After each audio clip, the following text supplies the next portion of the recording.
Hey, what is up guys? So my husband and I love playing Stardew Valley together, and we were debating the other day as to whether kale or potatoes are the better spring crop.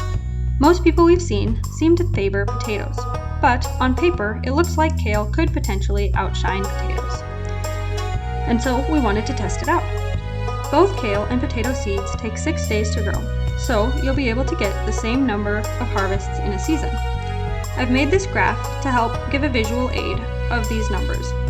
Kale seeds cost 70 gold apiece, while potato seeds cost 50.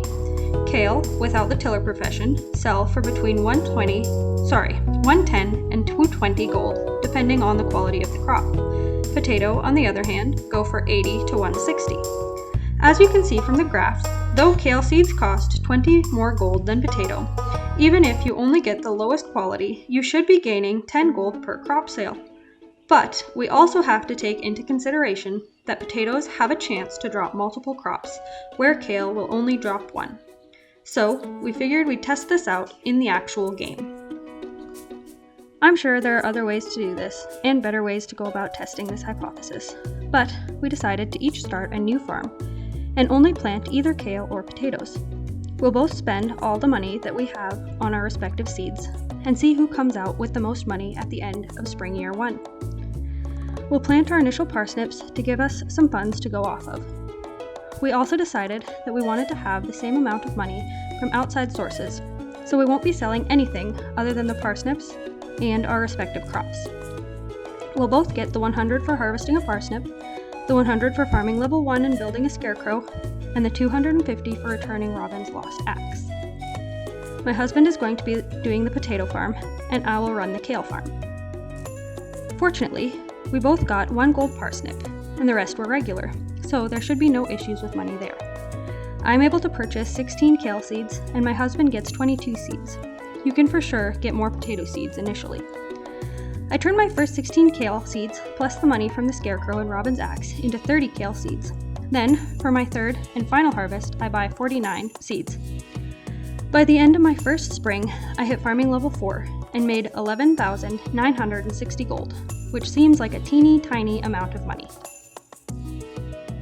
Potato Man, however, has rolled his initial 22 seeds into an eventual last crop of 111 potatoes.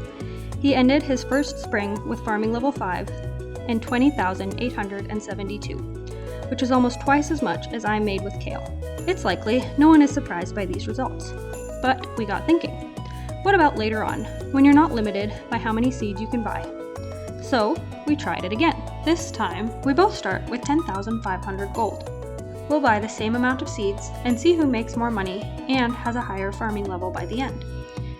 For this run, we ignore the parsnips because they're useless anyways, and because if we plant on the first day of spring, we'll get 4 solid harvests in.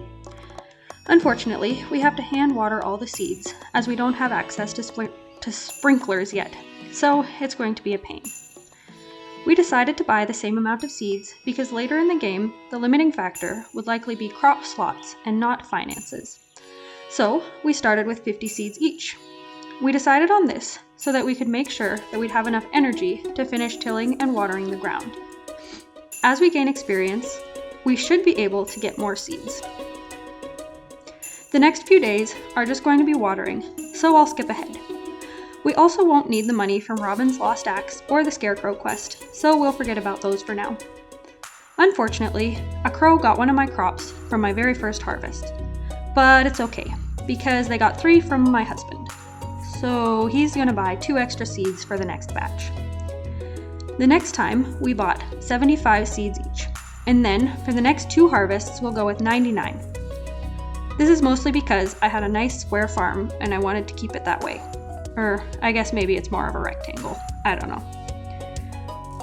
The day of my second harvest, I got my field expanded into this beautiful square, and I was getting all prepped to plant, and then I realized it was the 13th, and all my hard work was going to go to waste, because I couldn't get into Pierre's to buy the seeds. So I gave up the day and tried again the following day. When we hit level 5, we decided to go with the rancher profession so that neither of us would have the advantage of our crops being worth 10% more. This time, after all 4 harvests of kale, I wound up with 38,828 gold. and Potato Man came out with 34,540 gold. I reached farming level 7, and he hit farming level 6. So it would appear that growing and selling kale does yield a slightly higher return on the investment. However, throughout the run, Potato Man consistently had more funds to spare after purchasing the seeds. So to that end, I would say, early game, it's potatoes all the way. And in later years, it's really a matter of what you want to be growing.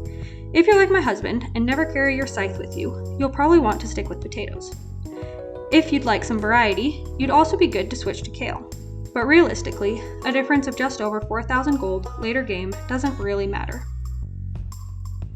If you found this video interesting and would like to see more like it, let us know.